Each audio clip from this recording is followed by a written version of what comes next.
TheBlaze Radio Network. On demand. Hello, it's Stu. Welcome to the podcast for today. We have a bunch of really good stuff today. In fact, one of the biggest newsmakers of the day joins us in the program. And he is, of course, the guy who did the 3D printing guns. This is Cody Wilson, Defense Distributed. Big story today about how the government's trying to ban him from doing and publishing these the schematics for these 3D printed guns. It's really, I mean, a lot of people are talking about it as a Second Amendment issue. It's kind of really more of a First Amendment issue, and we'll get into the details on that. Plus, we're going to have him on. We talked to Cody, and he is not the man he was when we talked to him 5 or 6 years ago. He is well thought out and talks about, should we have the right to a plastic gun that can be undetected?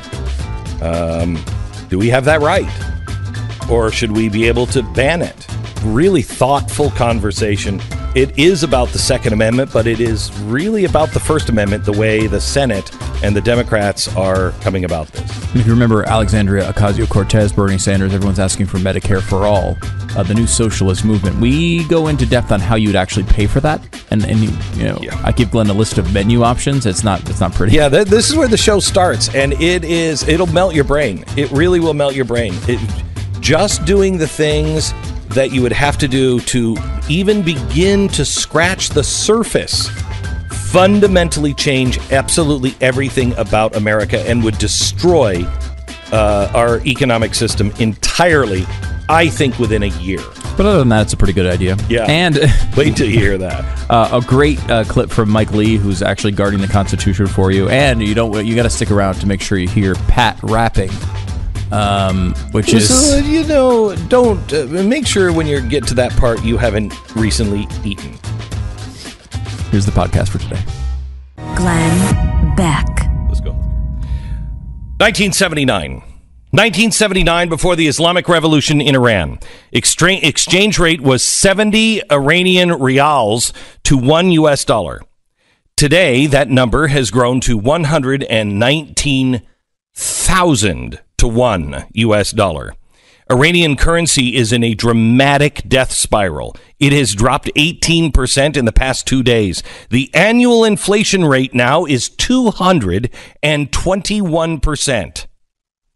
This is good news. Now, why is it happening? Primarily due to the threat of U.S. sanctions returning. The first round set to begin on Monday. Second round hitting Iran's oil industry, and that begins in November. So Iran's economy is collapsing, and the sanctions haven't even officially begun yet. Social unrest has been breaking out all over the country.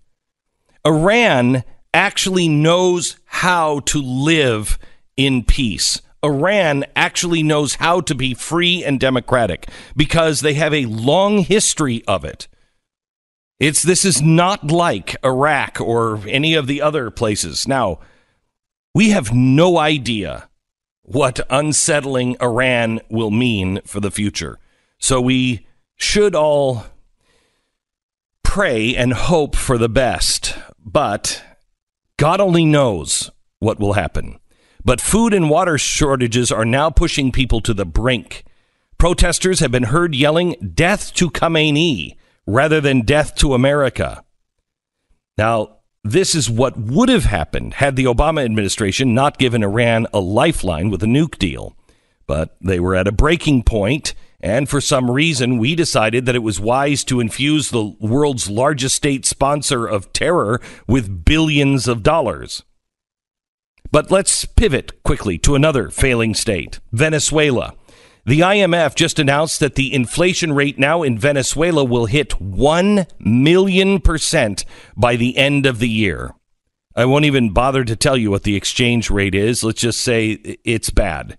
Fortune magazine reported last May that the fake currency in the video game World of Warcraft is now more valuable than the bolivar. That's how bad it is. So why group Venezuela and Iran together?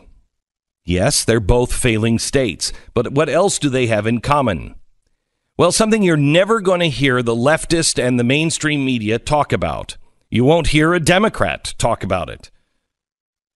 Iran and Venezuela are both examples of a failed socialist experiment. Sure, the revolution in Iran was anti-West, but it was also anti-capitalist. Redistribution and socialist ideology were the co-partners with the Islamic ideology. In Iran, the government owns and operates all aspects of the economy. It is a fascistic state. The state-owned and state-directed economy, it is true Islamic socialism. And like Venezuela, socialism is killing that once great country. It's sucking it dry. Iran and Venezuela are two countries with vast amounts of oil reserves. There is absolutely no reason why they shouldn't be economic juggernauts, except for socialism. When the state controls the economy, the people suffer.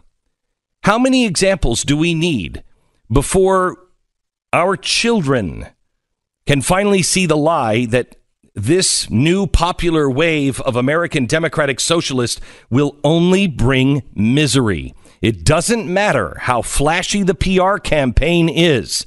In the end, socialism kills. Glenn Beck. Yesterday, they were trying to pass Senate Bill 533.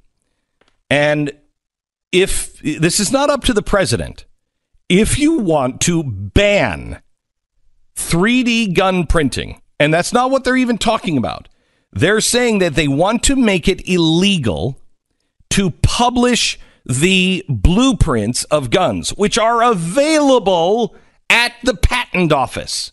But if you publish them, if you put them online, that will be illegal. Okay? So that's Senate Bill 533.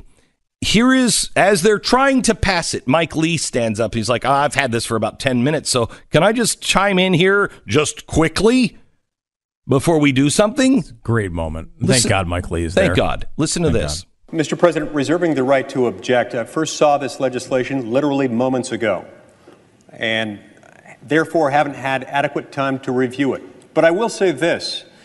Any legislation that comes forth from this body that begins with the following words will attract my attention and should attract the attention of anyone who's concerned about our First Amendment and other constitutional rights. It begins with the words, "It shall be unlawful for any person to intentionally publish." That ought to be concerning to us, to each and every one of us, Democrats and Republicans alike. On that basis, I object. Wow. Americans have got to know there is a much bigger debate than what does the NRA say? Is Donald Trump's in the pocket? They are trying to pass a law. I don't care what it says after. It would be unlawful for anyone to publish.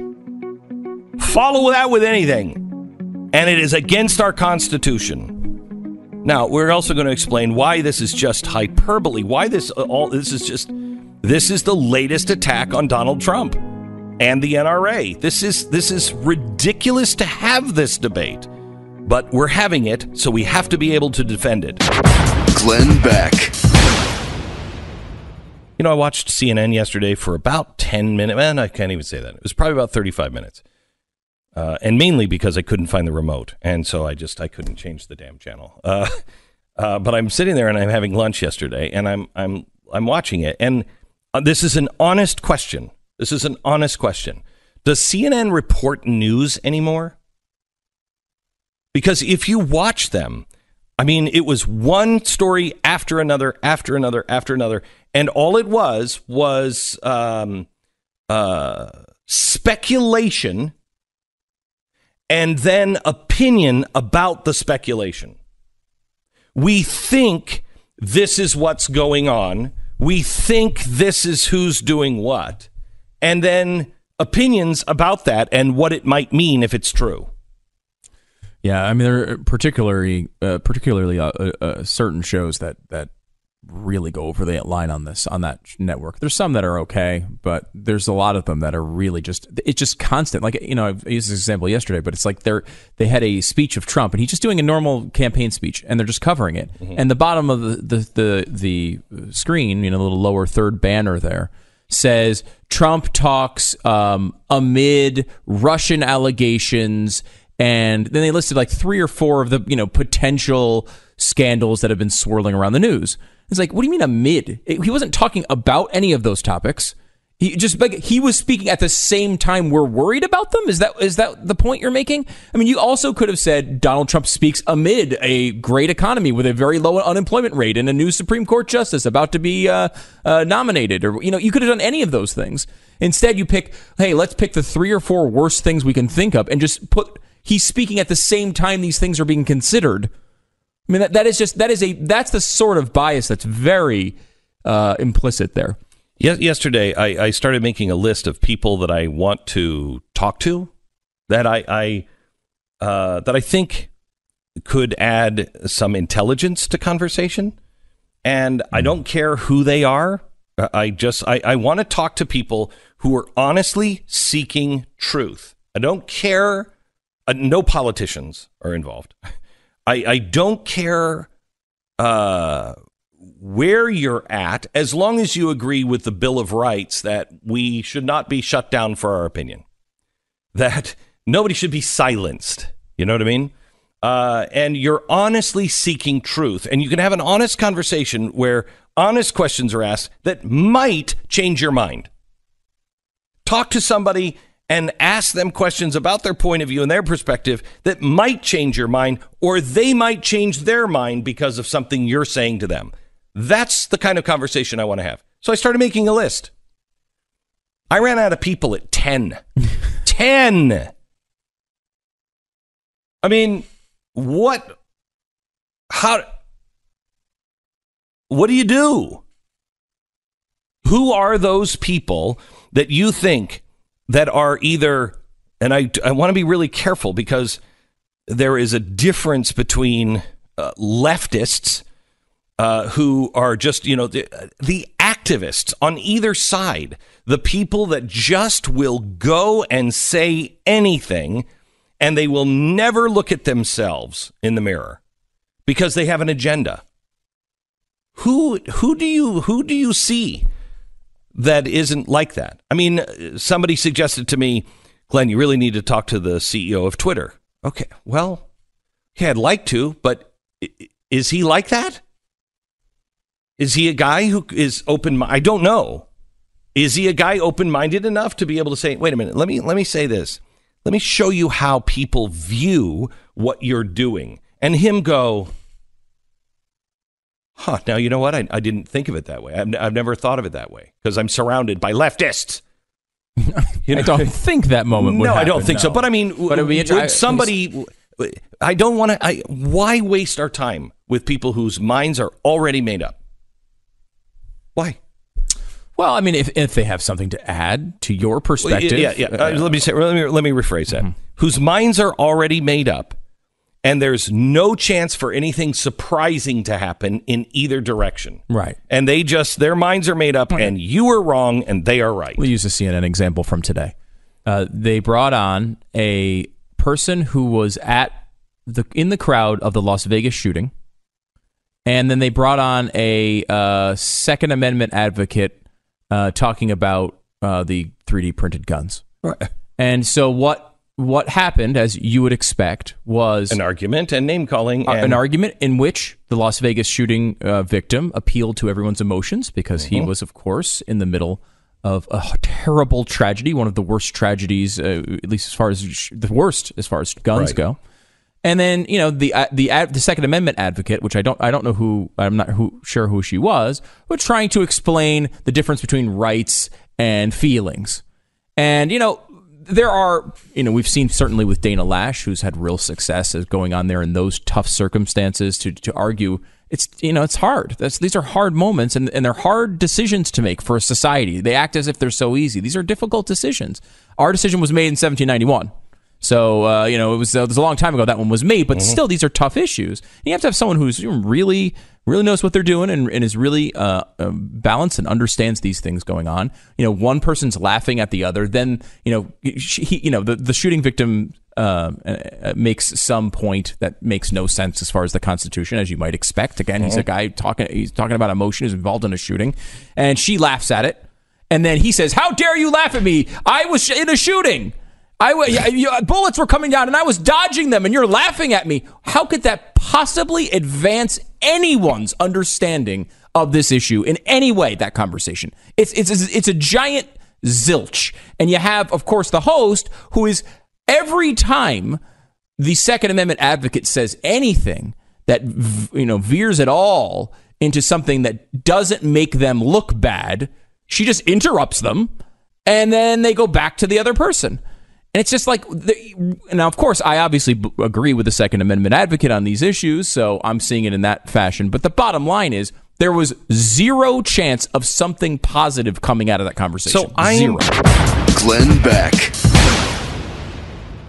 A couple years ago, Glenn, you'll remember this, Rich Weinstein. He's a investment advisor, financial planner, and a listener to the show. And he got in touch with us about something he found when he decided to do some of his own research. And what he found wound up being introduced into evidence into a Supreme Court trial. Oh, this is the Gruber thing. Yeah, King versus Burwell, which almost overturned Obamacare. It's a crazy story. If you remember, you probably heard the clip. You might not have known it came from a listener of the show, but here it is from, I think it was 2014. You can't do it politically. You just literally cannot do it. Okay, transparent financing, unless I have transparent financing, also transparent spending. I mean, this bill was written in a tortured way to make sure CBO did not score the mandate as taxes. If CBO scored the mandate as taxes, the bill dies. Okay, so it's written to do that. In terms of risk-rated subsidies, if you had a law which said healthy people are going to pay in, it made explicit that healthy people pay in and sick people get money, it would not have passed. Okay, just like lack of transparency is a huge political advantage. And basically, call it the stupidity of the American voter or whatever. But basically, that was really, really critical to get anything to pass. And, it's the second best argument. Look, I wish Mark was right. We can make it all transparent, but I'd rather have this law than not. So it's kind of like the reporter story. Here was the whole point of this is the ends justify the means. They lied, they twisted the truth, and they wrote it in such a way that it would pass. But it was an absolute lie. Now, what's amazing is that this was found by a listener of ours who just likes to go hunting online and dig up stuff. And it was used in the Supreme Court case. Crazy. Rich is with us now, and he's been diving into the background of Alexandria Ocasio-Cortez and how this phenomenon sort of occurred. Rich, you there? Yes, I am. Hey, guys. Hi, great Rich. To talk to you, Rich. It's interesting. You posted this, and you go through kind of a long. The diagram here of what's happened is really interesting, but it starts with the 28-year-old phenom Alexandria Ocasio-Cortez. Right. She's been getting beaten up in the media because she doesn't seem to have any answers to any questions, and I really didn't want to beat her up anymore. My question to myself was, how did she get to this spot without knowing any policy? So that was my question to myself, and I didn't think anybody was really looking in that direction. Hang on just a second. I hate to point out, but you could say that the Republicans found somebody who got to a spot that didn't know much about policy either. Well, occasionally happens. We could talk about that another day. Okay, all right. So you started looking into her, and what'd you find, Rich? Well, what I did was I first went to her campaign website, and I kind of wanted to see what her positions were before anybody was looking, kind of like Jonathan Gruber. What was he saying before anybody knew to look at what he was saying? And, he was blurting stuff out when he thought nobody was looking. Right. So I thought the same thing about her. So I went to her campaign website, and I went back in time. I used a Wayback Machine. And what I found was her campaign website, as little as a year ago, was not her campaign website. It belonged to a group called Brand New Congress, which I had never heard of before in my life. Okay. And what I did was I just kept following the bouncing ball. So I put Brand New Congress in Google, and I come up with this video of Rachel Maddow talking to the executive director of Brand New Congress. His name was, this is going to be a tough one, Sakat Chek. I can't say his name. I'm sorry. Okay. Chakrabarti? Let's go with that. That's it. Yeah. Thank you very much. Mm-hmm. American citizen, or do you know anything about him? No. To tell you the truth, I put about a year on and off in the Gruber. I put almost 5 hours into this. Okay. I found all this in less than 5 hours. All right. So I'm in the middle of a deep dive, but let me tell you at least where I got to, which is kind of interesting. So I watched Maddow interview this executive director from Brand New Congress, and she does a great job of explaining what this Brand New Congress organization is. They're trying to flood the playing field with progressives. They're trying to flood the playing field with Bernie Sanders carbon copies. So what they're looking for are people that are advocates for Bernie Sanders policy statements, policy positions. That's the qualification. So he goes on. So they talk. It's an interesting video. And so, of course, I Google his name, and he, by coincidence, became an executive director of an organization called Justice Democrats. What the heck is that? Well, I didn't know. So I start looking into Justice Democrats. And lo and behold, Justice Democrats was founded by a gentleman named Cenk Uygur. Oh, the guy from... that guy, yeah. What's the name of that thing? Young Turks. Young Turks. Mm-hmm. This guy's crazy. Right. That's exactly right. So that's where it gets a little weird, because Cenk Uygur is completely tied up in all of this. But as I'm looking into him a little bit more, I find out that he got kicked out of his own organization, Justice Democrats, because, well, somebody did a deep dive on him and found out in kind of the Joy Reid fashion that he is a complete sexist. And he posted some really terrible stuff online. So he got forced out of Justice Democrats. Okay. But if you keep following the bouncing ball, he is obviously, you said, part of the Young Turks. Now, this is where it gets really interesting, because the Young Turks are part of something called the Media Consortium, which is Soros-funded. So the whole thing goes right to George Soros. And I'm not really like a big Soros conspiracy guy. You know, I don't have... I've seen your whiteboard from years ago. Yeah. I don't have that, but it led right there. So the other thing that's really interesting is that Cenk Uygur is extraordinarily wealthy. He took venture capital money. He's worth like $20 million now. Yeah. So if you think about all the Bernie Sanders policy, the redistribution of wealth and all that, it always seems that the guys at the top are extraordinarily wealthy. I don't know how that happens. Yeah. I don't know how that happens, but this is a great case where Alexandria Ocasio-Cortez is basically a Bernie Sanders carbon copy. And this is going to be a little derogatory, but the reason why I say carbon copy is not everybody even remembers what a carbon copy is. But if you push down real hard, the first page you print on is pretty clear, and then every page underneath gets a little dimmer. Mm-hmm. All right.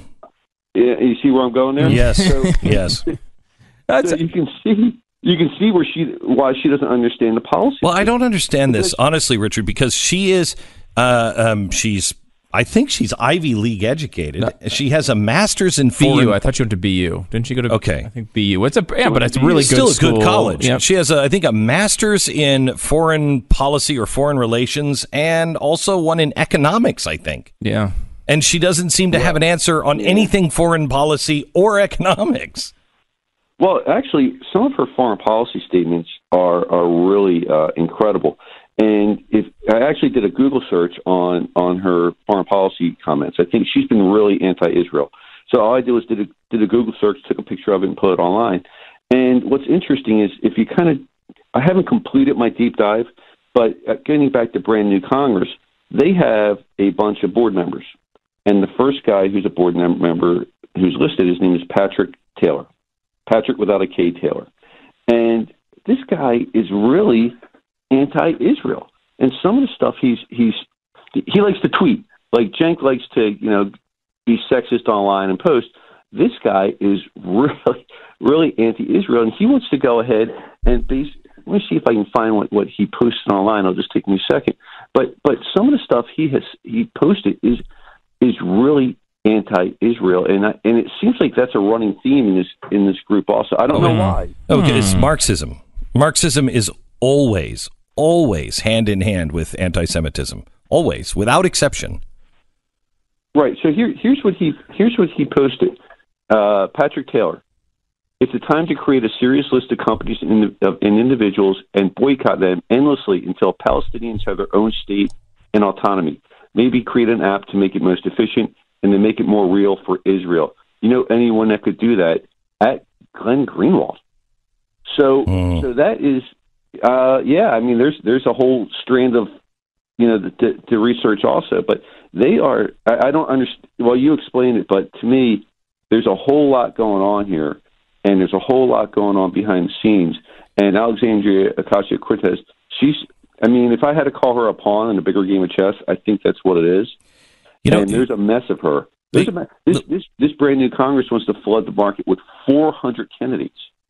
What's really amazing to me, Richard, is that you haven't found anything necessarily nefarious.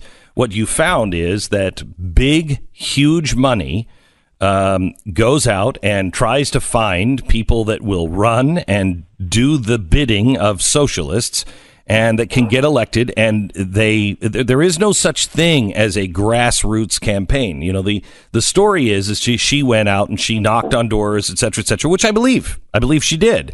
She worked hard for it, but she also has apparently funding and support from very leftist organizations, including George Soros. So it's they always talked about AstroTurf. Well, this is AstroTurf. This is AstroTurf. One of my bullet points that I jotted down for today is something I want to follow up on. I haven't been able to follow the money yet, and what I did find, and again, this is something I haven't even taken a deep dive on, is I found where Justice Democrats sent $600,000. They did an FEC filing. They sent $600,000 to brand new Congress recently. But if you go to brand new Congress's FEC filing, they don't show receiving it.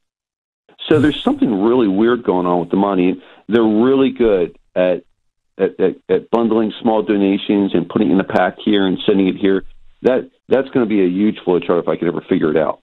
Richard, thank you very much. Keep it up, and we appreciate all the hard work that you do, and I appreciate brains that work like yours, that you're just curious and you just start to burrow in.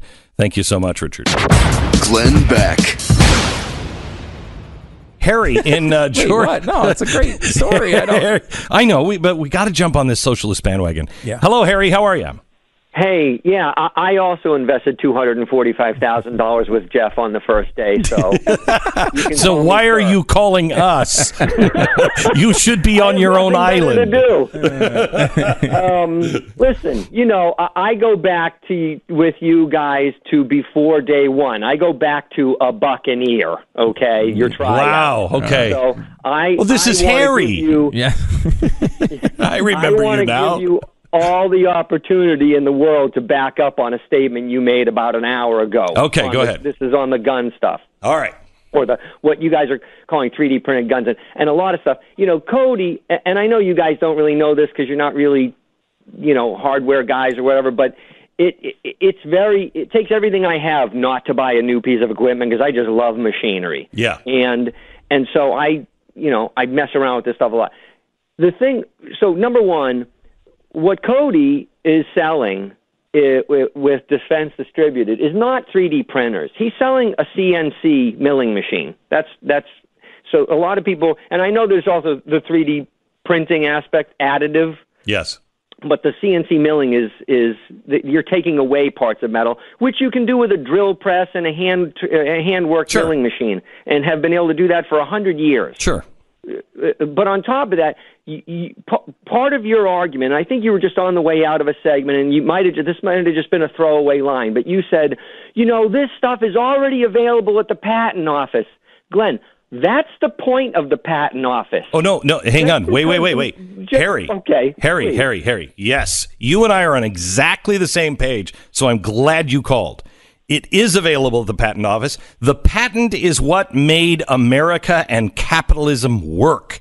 It was, I think, the key to capitalism. And if you were making that as an argument to allow it to be distributed. No, hold on just a second.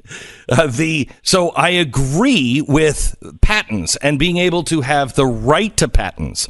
And is my main argument with Cody. I am a guy who makes a product, and I don't want people taking my product and just taking it and stealing it and putting it everywhere. And I mean, so what do I get? And we've had that. I'm streaming this call on my own channel later. What'd you say? I'm going to be streaming this call on my own channel later. Telling that. But I mean, I'm with you on that. This is the argument that I've had with Cody. You can't take other people's patents and just put them out online. His argument is, well, it's happening already. It's going to. Well, that's something that we should debate and figure out how to protect people's patents and the right to their idea. That's a separate argument from the 3D printing, and we can't have people just putting blueprints out online. If they would have said, because those are patented and protected plans, not because of safety, but because of the individual that held that, who came up with that idea, we're having a different argument. What they're saying is you can't publish things that are dangerous. You can't publish and make your own gun. Well, that's wholly different. That genie is already out of the bottle. You're not going to be able to put it back in. And I don't want anything to do with an argument that says it's illegal to publish something. Right. But they're going to try to conflate the two, right? And I think that it has to be two separate issues. I agree with you. I completely agree with you. So that's just not the way that came across to me. When you said that on the way out, it came across like, hey, they're available, so who gives a crap, Oh, no. I don't. Yeah, I'm sorry for that, Harry. Yeah, I mean, But I mean, when it comes to the patent issue, I mean, these are all patents. The U.S. Patent Service, you can search online right now. I mean, are you arguing against his ability to sell them? Is that what or because I thought he had? And people... I don't think he, and I don't, and I have not researched that, but I don't think he has gone on and, let's say, bought a Glock or a SIG or whatever and taken it apart and laser scanned it, and then I don't think he's doing that. No. I think the stuff the G-code files he's selling are what they claim are their own DD designs. And so, this is this is an entirely different argument, and I'm 100% with you. But that's where the corporations need to come out and say, wait a minute, you just can't take my drug just because I've patented and the formula. You just can't do that. That's my formula. That's what this is all for. That's a completely different argument than what is being made currently by the press. They're not making a capitalist argument for the protection of the rights of ideas and patents. That's not what they're talking about at all. A lot of this, and I'll just use Chuck Schumer as the coverall for all these idiotic statements about, guns are going to be everywhere, and they won't be detectable, and they won't be traceable, and you'll be able to get a gun onto a plane, and this, that, and the other thing. Again, the CNC milling, that's a 100% metal gun made exactly the way that SIG or whoever is making it. And these other, that sort of balloony looking giant, I think you had one on the show, and did you guys, I can't remember if you shot it or not, but... No, you mean the one made out of plastic? Yeah, the plastic. No, I'm not going to shoot that one. That's a whole separate argument. What's funny, Buck last night had a guy call in, and he says, I think he started out, his intro was like, I'm an orphan from Chicago or Detroit or someplace. And he says, I grew up in a real rough neighborhood. He says, I could make a zip gun in 10 minutes with $12 in parts, and I can make them all day long, and they'll fire, for years. And so the argument of the illicit gun being out there is just stupid. And I used to own a gun. It was lost in a fishing accident a long time ago. Yeah, right. And that's too bad when they drop in the lake like that. And I hear that happens a lot. Yeah, it's happened to me a lot. My entire collection was dropped into a lake accidentally. Why did you bring them all fishing? I don't understand. Because I misunderstood the idea of fishing. I'm like, I'm going to get those damn fish. Oh, because we were going for flying fish, and I thought it was like, duck hunting. Every time Glenn yelled pull, a flying fish would shoot out of the water. Exactly right, and they fell in the bottom of a very deep lake and have never been found. Anyway. Well, I'm glad we cleared that up, because that got under my skin right off the bat. Okay, so Harry, let me ask you this. You have to listen to next hour, because I'm gonna make my case, here on what Cody is doing, and I will include, to be very, very clear, on patents. Thank you for that. I can't listen. I'm going to be rebroadcasting this. Well, you can wait for a few minutes. I mean, when your audience has an audience, it just kind of pisses you off. You know what I mean?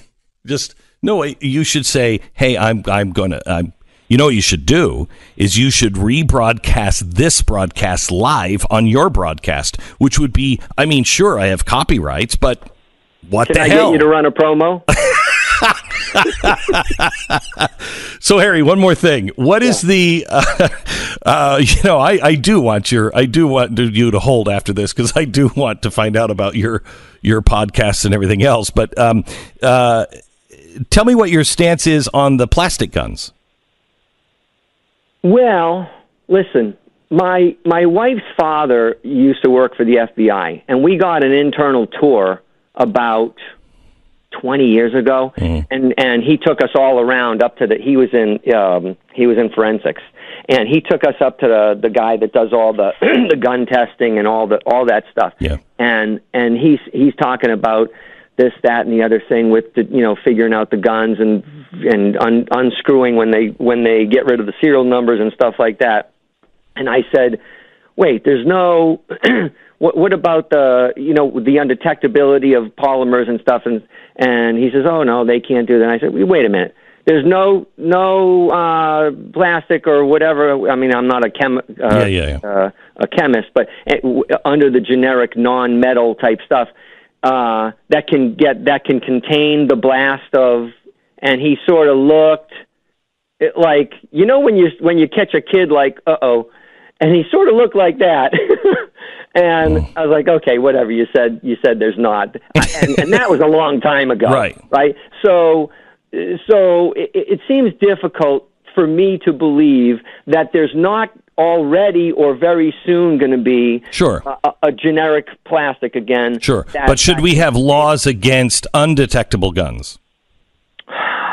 Yeah. There probably should be laws against undetectable guns. There probably should be. It's interesting. The NRA, I think, agrees. The NRA supported the law that made them illegal. That's what everybody is saying. They're showing these plastic guns on CNN. They're like, people can make these. No, they're illegal. If you make them, you go to jail. They're illegal. But the question is, if you're a real constitutionalist, that is an infringement. They didn't say only out of metal and wood. Right. They didn't say that. No, they did not. And it's an interesting question, obviously a difficult one that is developed. Although, it's the guidelines are clear. Shall not be infringed. And this particular case that's going on now is really more of a First Amendment case than it is a Second Amendment case. There's a Second Amendment ties to it, but really this is about sharing information. We all know bombs are illegal, but the Anarchist Cookbook, and we're going to go over this in depth today on the TV show, but the Anarchist Cookbook is still legal. You can still go buy it. You can still put information out there. It's what people do with that information that makes it legal or not. Yes.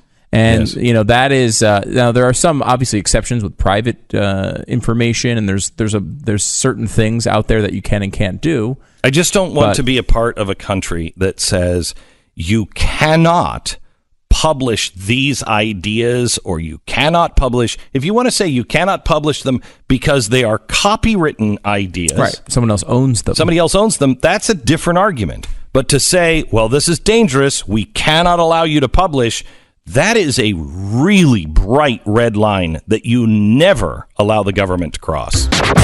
Glenn Beck. The guy who's brought us this conversation, and it is an important conversation because this is the beginning of the digital world, is Cody Wilson. He is the founder of Defense Distributed. Cody, how are you? Hey, Glenn. Happy to see you again. Yeah, happy to talk to you. Thanks for getting up for us. I know you're kind of like, if I answer the phone, well, I'll talk. If not, look, man, I hit a wall pretty hard yesterday, so I was up pretty late. But yeah, I have to tell you, Cody, I was watching CNN last night, and honest to God, listening to them talk about this was like explaining hip hop to my grandparents. I mean, it was wow. Were they completely? They were just completely on another plane. Tell me how you respond to what's happening right now. Well, I mean, there's the legal response, which I'm not sure that you mean. I think maybe you just mean how do I process the how do you freak out in the culture? Yeah. I don't know. I'm bemused because it's at the beginning of the year. They all congratulate themselves, Meryl Streep and Tom Hanks, about the Pentagon Papers and the Washington Post's bravery in publishing, right? And then tell me about net neutrality and how they fear the internet will be censored. And then little old me comes around, and they sure are glad that they can, make illegal all publishing. Does it chill you to the bone as much as it does me when you hear, the first lines of this bill where it makes it illegal and unlawful if you knowingly publish fill in the blank? No, it doesn't. I mean, one, that would just be an obviously unconstitutional law. Now, of course, it had to be somebody like me that would get prosecuted on something like that. But I'm willing to do that. But I've been fighting Chuck Schumer on this issue for years. In 2014, he tried to pass a bill in the name of security that would have made it illegal to make a gun, or any gun part on a 3D printer. So, I mean, these people are craven. And I suppose the only useful thing about what I'm doing right now is that look at what I have demonstrated. These states, these attorneys general, 21 of them, by the way, these states are telling you exactly where they are. They believe it should be illegal for you to share this information. They believe it should be illegal for you to make a gun, speak about making a gun. I mean, it's very clear where these states are going to be within 5 years' time, within 10 years' time. Get out if you live behind the blue wall. This isn't going to end, This isn't going to somehow end with Kavanaugh or something. They're going right for it. They're going for keeps. So, Cody, are you a gun nut that's like, everybody's got to have a gun? Or are you a guy who says the world is changing, it's no longer 1959 anymore, and this is just part of the new world, and you have to deal with it? Yeah, I changed even some of the laws already. Like for 5 years, I fought a Cold War rule that the State Department had, and I won. Last week, that rule essentially changed. It was modified, and soon a final rule will come out. So that Cold Rule or that Cold War rule is over, and now, right, these attorneys general have to face the fact that there's actually nothing now standing in between people sharing plans for guns on the internet, and they're in a mad rush to pull me into every court in the union and create some kind of law out of whole cloth. Does this is this any different in your mind than somebody who is already milling their own gun? I mean, you have to have your own machine shop to make a gun, and you can make a gun, and you can get the plans to make a gun. And isn't the 3D printer or the printer that you sell, which is actually not printing it but removing metal? Isn't this really the same thing? It's just a modern way of doing it? Yeah. This settlement I got and this ruling and the files I posted were actually files for everything, kind of every way that you can make a gun or just have the blueprints for guns. So I actually only posted like one 3D printable gun file, the classic one that everybody knows about from a few years ago. I posted that, but most of what I posted were just pure blueprints and 3 or 4 milling files. This is post-war technology. This is some of the earliest computer code that's ever been existed. As long as there have been computers, there have been gun companies using computers to assist them in their manufacturing. So these files are actually ancient in terms of, the internet timelines and stuff. Again, it doesn't matter. The subject it completely escapes people. People don't want to understand it, and of course, it's very convenient for people like Chuck Schumer, who can, in the name of public security, try to throw death blows, I guess, at the Second Amendment, and I guess the First. So I think we disagree on this, and I'd like to hear your argument to make the case. I believe in copyright. I work my whole life. I write a book. I don't like it when China just takes my book and just rewrites it, takes my name off of it, and I don't get paid for it. It's what made the capitalist system work. If there are non-copywritten blueprints, et cetera, I don't think that there's any reason why you can't use them to print a gun. However, when it comes to a copyright, if you're printing a gun, perhaps for your own personal use, maybe, but certainly not for turning around and selling them. I mean, doesn't this destroy the...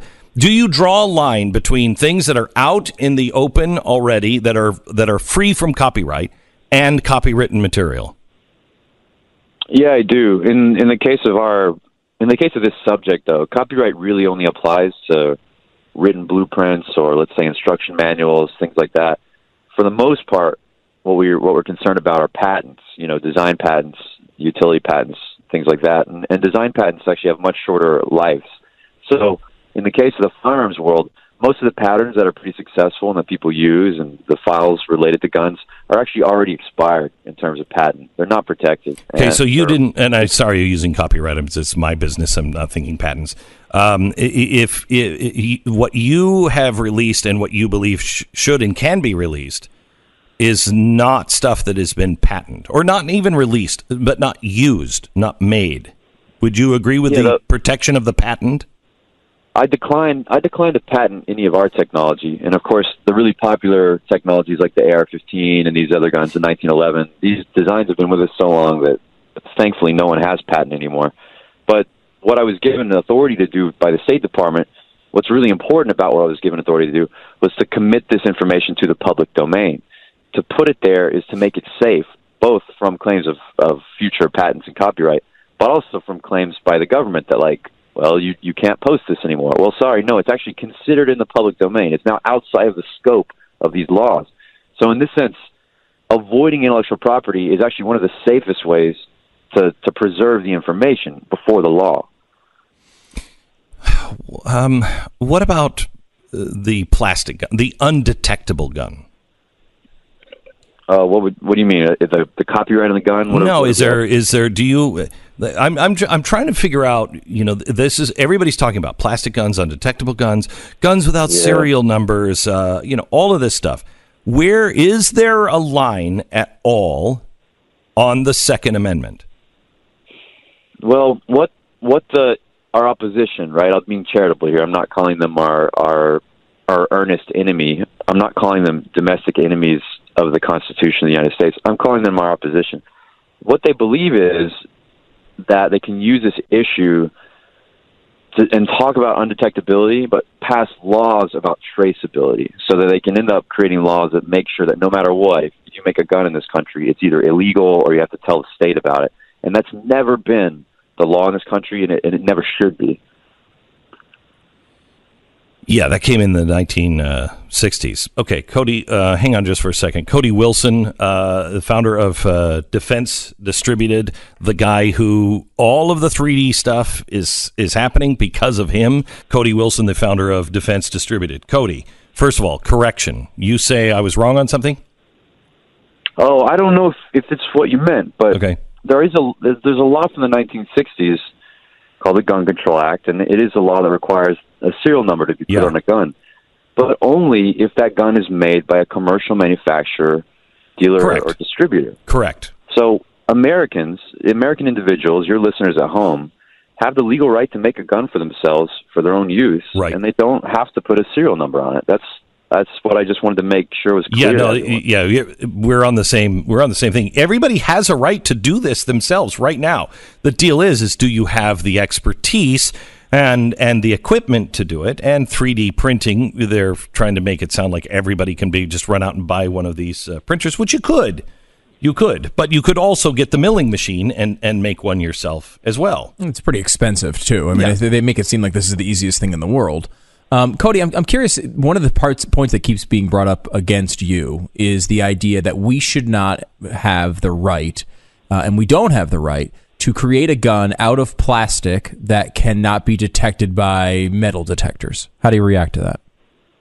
Well, there's a law in the books about this, although it's never really been serious. There's never been enforcement about it. It was passed when the Glock was brought to market, and Brady, it used to be called Handgun Control Incorporated, got this law passed. But now it's a real law, like on accident almost. So I agree. I think we can pass laws at some level that conform with our security norms. But remember, there were never metal detectors in the 1700s, and we made it. Okay, we made it, guys. So, but can every piece of a gun be made out of plastic? The springs, the firing pins. I mean, the bullets. Doesn't that show up on? I mean, wouldn't a bullet show up? Of course. Yes. Of course. Now, this gun this is probably the most plastic a gun's ever been made out of, at least, I don't know, outside of the DOD and like the spy games of the Cold War, right? I've heard rumor of, and I've had years to meet many people who told me about famous composite guns in the spy games of the Cold War, but no, you need metal to have a firing pin. You need metal in your cartridges and your ammo. Okay. Cody, thank you very much. Thanks for talking to us today, and we'll keep checking in and following your progress. Cody Wilson.